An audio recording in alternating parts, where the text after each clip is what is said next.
കഴിഞ്ഞ ദിവസം Indian market നേരിട്ട 3% ക്രാഷിൽ നിന്നും ഇൻഡെക്സ് ഏറെക്കുറെ സ്റ്റെബിലൈസ് ആവുകയും നിഫ്റ്റി 0.5% ഉയർന്ന് 24,175 ട്രേഡ് ചെയ്യുകയും ചെയ്യുന്നു. ഇന്ന് ഓട്ടോ, മെറ്റൽ തുടങ്ങിയ സെക്ടറിലെ സ്റ്റോക്കുകൾ ഡീസന്റ് പെർഫോമൻസ് കാഴ്ചവെച്ചു. അതുപോലെ തന്നെ ഇന്ത്യ വിക്സ് 17% കൂൾ ഓഫ് ആയി 17 എത്തുകയും ചെയ്തു. ജപ്പാന്റെ ഇൻഡെക്സായ നിക്കി 225 മികച്ച റിക്കവറി വന്നത് തന്നെയാണ് ഏഷ്യൻ മാർക്കറ്റിൽ, പ്രത്യേകിച്ചും ഇന്ത്യൻ മാർക്കറ്റ് സ്റ്റേബിൾ ആയതിന് പിന്നിലെ പ്രധാന കാരണം. അതേസമയം ഗ്ലോബൽ ക്യൂസ് ഇപ്പോഴും നിലനിൽക്കുന്നു. മാർക്കറ്റിൽ വോളറ്റിലിറ്റി ഉയർന്നു തന്നെ നിൽക്കുകയാണ്. ഈ ആഴ്ച മാർക്കറ്റ് വളരെയധികം വോളറ്റൈൽ ആകാനുള്ള സാധ്യതയുണ്ട്. ഒന്ന്, RBIയുടെ monetary policy committee meeting outcome വരും. അതുപോലെ തന്നെ ജപ്പാന്റെ കറൻസിയായ യെൻ ശക്തി പ്രാപിക്കുന്നത് ജപ്പാന്റെ എക്സ്പോർട്ട് ബിസിനസ്സിനെ പ്രതികൂലമായി ബാധിക്കാൻ സാധ്യതയുണ്ട്. കൂടാതെ മിഡിൽ ഈസ്റ്റിൽ ഇസ്രായേൽ-ഇറാൻ സംഘർഷം സജീവമായി തന്നെ നിലനിൽക്കുകയാണ്. അതോടൊപ്പം തന്നെ ബംഗ്ലാദേശിൽ ഉയർന്നിരിക്കുന്ന പൊളിറ്റിക്കൽ അൺസർട്ടനിറ്റിയും US സംബന്ധിക്കുന്ന US ഫെഡ് നൽകിയ റിസഷൻ വാർണിംഗുമൊക്കെ വരും സമയങ്ങളിലും മാർക്കറ്റിനെ വോളറ്റൈലാക്കി നിലനിർത്തും. ഇന്നത്തെ ദിവസം കഴിഞ്ഞ ട്രേഡിംഗ് സെഷനിൽ ഹെവി സെല്ലിംഗ് വന്ന Tata Motors, M&M, Maruti Suzuki തുടങ്ങിയ സ്റ്റോക്കുകളിൽ റിക്കവറി കാണാൻ സാധിച്ചു. വരും സമയങ്ങളിലും ഇൻഡെക്സിന്റെ പ്രധാന സപ്പോർട്ട് 24,100, 24,000, 23,950 തുടങ്ങിയ ലെവലുകളായിരിക്കും എന്നാണ് അനലിസ്റ്റുകൾ പറയുന്നത്. 24,300, 24,400, 24,500 തുടങ്ങിയ ലെവലുകൾ മാർക്കറ്റിന്റെ റെസിസ്റ്റൻസായി പ്രവർത്തിച്ചേക്കും. കറണ്ട് മാർക്കറ്റ് പ്രൈസിൽ നിന്നും 20% ഡിസ്കൗണ്ടിൽ ലഭിക്കുന്നതും ഇപ്പോൾ ഏറെക്കുറെ സ്ട്രോങ് സപ്പോർട്ട് സോണിനടുത്ത് ട്രേഡ് ചെയ്യുന്നതുമായ ഒരു സ്റ്റോക്കാണ് ഹിന്ദുസ്ഥാൻ എയറോനോട്ടിക്സ് ലിമിറ്റഡ്.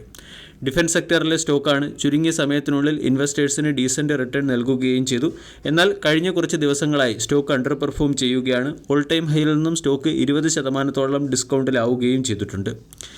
സ്റ്റോക്കിൻ്റെ 52 വീക്ക് ഹൈ 5,674, സ്റ്റോക്ക് 4,628 ട്രേഡ് ചെയ്യുന്നു.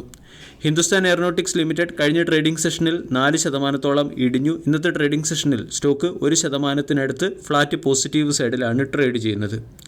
പല അനലിസ്റ്റുകളും ഹിന്ദുസ്ഥാൻ എയറോനോട്ടിക്സ് ലിമിറ്റഡ് എന്ന സ്റ്റോക്കിന് ബൈ എന്ന റേറ്റിംഗ് നൽകിയിട്ടുണ്ട്. ഹിന്ദുസ്ഥാൻ എയറോനോട്ടിക്സ് ലിമിറ്റഡ് അതിൻ്റെ 100-ഡേ എക്സ്പോണൻഷ്യൽ മൂവിംഗ് ആവറേജ് റേഞ്ചായ 4,419 മുകളിലാണ് ട്രേഡ് ചെയ്യുന്നത്. അതായത് സ്റ്റോക്കിന് 100-ഡേ മൂവിംഗ് ആവറേജ് റേഞ്ചിൽ ഒരു സ്ട്രോങ് സപ്പോർട്ടുണ്ട്. അതേസമയം സ്റ്റോക്ക് അതിൻ്റെ 50-ഡേ സിമ്പിൾ മൂവിംഗ് ആവറേജ് റേഞ്ചിന് താഴെയും ട്രേഡ് ചെയ്യുന്നു. കൂടാതെ സ്റ്റോക്ക് ഇപ്പോൾ ഒരു ഓവർ സോൾഡ് കാറ്റഗറിയിലാണ് ട്രേഡ് ചെയ്യുന്നത്. ഇനി ഹിന്ദുസ്ഥാൻ എയറോനോട്ടിക്സ് ലിമിറ്റഡ് എന്ന സ്റ്റോക്ക് അണ്ടർ പെർഫോം ചെയ്യുന്നതിന് പിന്നിൽ ചില കാരണങ്ങൾ കൂടിയുണ്ട്. ഒന്ന്, ഇന്ത്യൻ എയർഫോഴ്സിന് ഹിന്ദുസ്ഥാൻ എയറോനോട്ടിക്സ് ലിമിറ്റഡ് ഡെലിവർ ചെയ്യേണ്ട Tejas light compact aircraft deliver ചെയ്യാനുള്ള ടൈം ലൈൻ കഴിഞ്ഞു. ഇതുവരെയും ഈ ടൈം ലൈനിനുള്ളിൽ എയർക്രാഫ്റ്റ് ഡെലിവർ ചെയ്യാൻ സാധിച്ചിട്ടില്ല. ഇത് ഹിന്ദുസ്ഥാൻ എയറോനോട്ടിക്സ് ലിമിറ്റഡിനെ സംബന്ധിക്കുന്ന ഒരു നെഗറ്റീവ് അപ്ഡേറ്റാണ്. ആഗസ്റ്റ് 14 കമ്പനിയുടെ ക്വാർട്ടർലി റിസൾട്ട് കൂടി പുറത്തുവരും. ഉയർന്ന ഓർഡർ ബുക്ക് മെയിൻറ്റെയിൻ ചെയ്യുന്നതിൻ്റെ പശ്ചാത്തലത്തിൽ ക്വാർട്ടർലി റിസൾട്ട് മികച്ചതാകാനും സാധ്യതയുണ്ട്. 16 അനലിസ്റ്റുകളിൽ 13 അനലിസ്റ്റുകളും സ്റ്റോക്കിന് ബൈ എന്ന റേറ്റിംഗും 2 അനലിസ്റ്റുകൾ സെൽ എന്ന റേറ്റിംഗും 1 അനലിസ്റ്റ് ഹോൾഡ് എന്ന റേറ്റിംഗുമാണ് നൽകുന്നത്. എലാറ ക്യാപിറ്റൽ എന്ന ബ്രോക്കേജ് ഏജൻസി സ്റ്റോക്കിനെ അക്കുമുലേറ്റ് ചെയ്യാനും 5,590 രൂപയുടെ ടാർഗറ്റ് ഹിന്ദുസ്ഥാൻ എയറോനോട്ടിക്സ് ലിമിറ്റഡിന് നൽകുകയും ചെയ്തിട്ടുണ്ട്. ഹിന്ദുസ്ഥാൻ എയറോനോട്ടിക്സ് ലിമിറ്റഡ് 2025-26 ഫിനാൻഷ്യൽ ഇയറിൽ 17% CAGR കൂടിയുള്ള വളർച്ച കൈവരിക്കും. കമ്പനിയുടെ ROE 24% എന്നാണ് എലാറ ക്യാപിറ്റലിൻ്റെ റിസർച്ച് അനലിസ്റ്റ് പറയുന്നത്. അതുകൊണ്ട് ഹിന്ദുസ്ഥാൻ എയറോനോട്ടിക്സ് ലിമിറ്റഡ് എന്ന സ്റ്റോക്കിന് സപ്പോർട്ട് പ്രൈസിൽ വാങ്ങാൻ താല്പര്യമുള്ളവർ സ്റ്റോക്കിനെ ഫോക്കസ് ചെയ്യാവുന്നതാണ്. 4,500 സ്റ്റോക്കിൻ്റെ സ്ട്രോങ് സപ്പോർട്ടായി പ്രവർത്തിക്കും. ഇവിടെ നിന്നും സ്റ്റോക്ക് 5,500, 5,200 തുടങ്ങിയ ലെവലുകളിലേക്ക് ഉയരാനുള്ള സാധ്യതയുണ്ട്.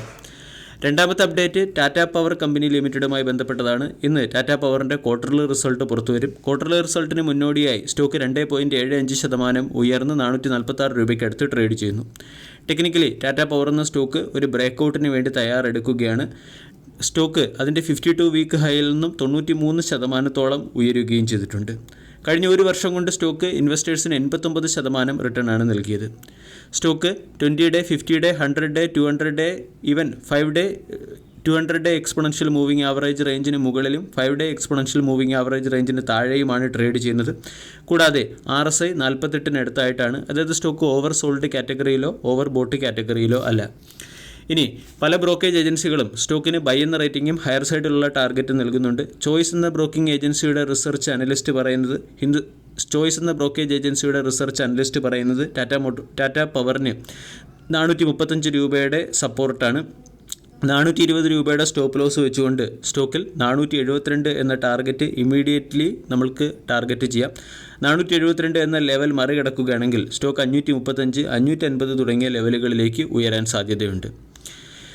പ്രഭുദാസ് ലീലാധർ എന്ന റിസർച്ച് ഗ്രൂപ്പിൻ്റെ റിസർച്ച് അനലിസ്റ്റ് പറയുന്നത് സ്റ്റോക്കിന് 495, 522 തുടങ്ങിയ ടാർഗറ്റുകളാണുള്ളത്. 442 സ്റ്റോക്കിൻ്റെ സ്ട്രോങ് സപ്പോർട്ടായി പ്രവർത്തിക്കും. സ്റ്റോക്ക് ബോക്സിൻ്റെ റിസർച്ച് അനലിസ്റ്റ് പറയുന്നത് ടാറ്റ പവർ എന്ന സ്റ്റോക്ക് 520 രൂപ വരെ ഉയരാൻ സാധ്യതയുണ്ട്. ഈ സ്റ്റോക്കിന് 441 രൂപയുടെ സ്റ്റോപ്പ് ലോസ് ആണ് സെറ്റ് ചെയ്യേണ്ടത്. അതുപോലെ തന്നെ സാംകോ സെക്യൂരിറ്റീസിൻ്റെ റിസർച്ച് അനലിസ്റ്റ് സ്റ്റോക്ക് 475 രൂപ വരെ ഉയരുമെന്ന് പറയുന്നു. 475 സ്റ്റോക്ക് ഒരു മൈനർ റെസിസ്റ്റൻസ് ഫീൽ ചെയ്യും. 475 എന്ന ലെവൽ മറികടന്നാൽ സ്റ്റോക്ക് 500, 520 തുടങ്ങിയ ലെവലുകളിലേക്ക് ഉയരാൻ സാധ്യതയുണ്ട്. ടെക്നിക്കലി സ്റ്റോക്ക് റെസിസ്റ്റൻസ് സോണിന് അടുത്തായിട്ടാണ്. ഇവിടെ നിന്നും ക്വാർട്ടർലി റിസൾട്ടിനോടനുബന്ധിച്ച് ചിലപ്പോൾ ബ്രേക്കൗട്ട് വരാൻ സാധ്യതയുണ്ട്. ബ്രേക്കൗട്ട് വന്നാൽ 475, 480 തുടങ്ങിയ ലെവലുകൾ ഇമ്മീഡിയറ്റ് റെസിസ്റ്റൻസായി പ്രവർത്തിക്കും. 480 മറികടക്കുകയാണെങ്കിൽ സ്റ്റോക്ക് ചിലപ്പോൾ 500, 520 തുടങ്ങിയ ലെവലുകളിലേക്ക് ഉയർന്നേക്കും. 440 എന്ന റേഞ്ച് സ്റ്റോപ്പ് ലോസായി മെയിൻറ്റെയിൻ ചെയ്യാവുന്നതാണ്. വീഡിയോ എല്ലാവർക്കും ഇഷ്ടമായി എന്ന് വിശ്വസിക്കുന്നു. താങ്ക്